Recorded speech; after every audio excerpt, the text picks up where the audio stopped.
દોસ્તો, ગુજરાતમાં સાહિત્યનું ઘરેણું અને હાસ્યનું પણ ઘરેણું કહેવામાં આવે તો ખોટું નહીં હોય એવા માયાભાઈ આહિરના દીકરા જયરાજભાઈ આતા આહિરના લગ્ન સમારોહનું આયોજન થયું હતું. આ લગ્ન સમારોહમાં માયાભાઈ આહિરના અનેક મહેમાનો ઉપસ્થિત રહ્યા હતા. ત્યારે દોસ્તો, છેલ્લી વાર માયાભાઈ આહિર પોતે વરના બાપ બન્યા હતા.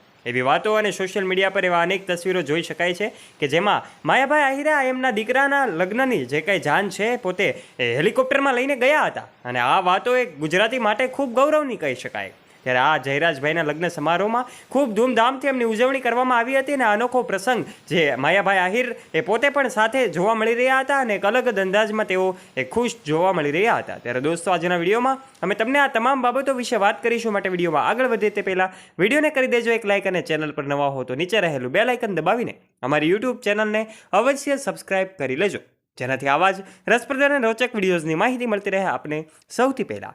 દોસ્તો, વિડીયોમાં અંત સુધી બન્યા રહેવાની જવાબદારી તમારી છે, કારણ કે માયાભાઈ આહિરનો ગમે ત્યાં પ્રોગ્રામ હોય, જો વહેલા જઈને બેસવાનો મેળ ન આવે તો પછી એનો મેળ જ ન આવે, કારણ કે એમના ડાયરામાં ખૂબ ભીડ જોવા મળતી હોય છે. કીર્તિદાન ગઢવી પણ આ લગ્ન પ્રસંગમાં ઉપસ્થિત રહ્યા હતા.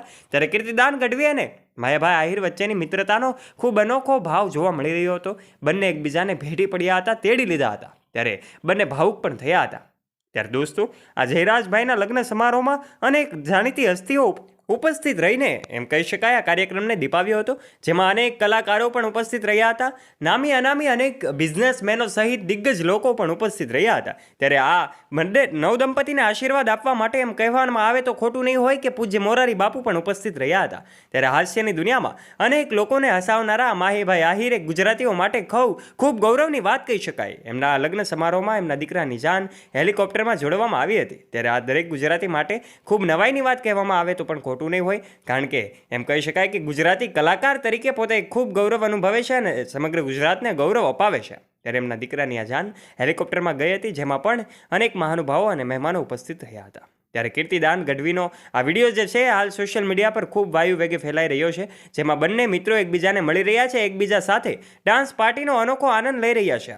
સાથે વાના રસમના દિવસે પૂજ્ય મોરારી બાપુ પણ ઉપસ્થિત રહ્યા હતા અને આ નવદંપતીને આશીર્વાદ આપ્યા હતા. ત્યારે જાણીતા અજાયણા અનેક એવા મહેમાનો ઉપસ્થિત રહ્યા હતા અને એમ કહી શકાય આ કાર્યક્રમને દીપાવ્યો હતો. ત્યારે દોસ્તો, માયાભાઈ આહિરના દીકરાના લગ્નમાં કીર્તિદાન ગઢવી અને માયાભાઈ આહિર બંનેની દોસ્તીનો વિડીયો પણ હાલ સોશિયલ મીડિયા પર વાયુ વેગે ફેલાઈ રહ્યો છે. ત્યારે આ બંનેની મિત્રતા પણ આ વિડીયોના માધ્યમથી ખૂબ સારી રીતે જોઈ શકાય છે. આ માયાભાઈ આહિરના નાના પુત્ર જયરાજ આતા આહિરના આજે એટલે કે 31મી જાન્યુઆરીના દિવસે લગ્ન થયા હતા. જોકે લગ્નના 5 દિવસ પહેલાથી જ માયાભાઈના આંગણે ફંક્શન શરૂ થઈ ગયા હતા.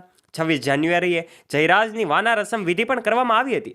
ત્યારબાદ એક પછી એક વિધિઓ કરવામાં આવી હતી અને ગત રોજ એમની જાન પણ જોડી દેવામાં આવી હતી. ત્યારે આ જાન હેલિકોપ્ટરમાં લઈને તેઓ ગયા હતા. જણાવી દઈએ કે જયરાજના લગ્ન જામનગરના આહિર સમાજના પ્રમુખ અને જામનગરના ઉદ્યોગપતિ ગિરીશભાઈ ડેરની પુત્રી નંદની સાથે થયા હતા. 26 જાન્યુઆરીએ જયરાજની વાના રસમ વિધિમાં પણ પૂજ્ય મોરારી બાપુ ઉપસ્થિત રહ્યા હતા. અને આ ઉપરાંત વડાપ્રધાન નરેન્દ્ર મોદીએ પણ પત્ર દ્વારા દંપતીના આ સુખી અને સમૃદ્ધ જીવનની શુભેચ્છાઓ પાઠવી હતી. ત્યારે આ લગ્નમાં ગુજરાતના નામાંકિત કલાકારો, રાજકીય આગેવાનો ઉપસ્થિત રહેવાના છે અને રહ્યા છે.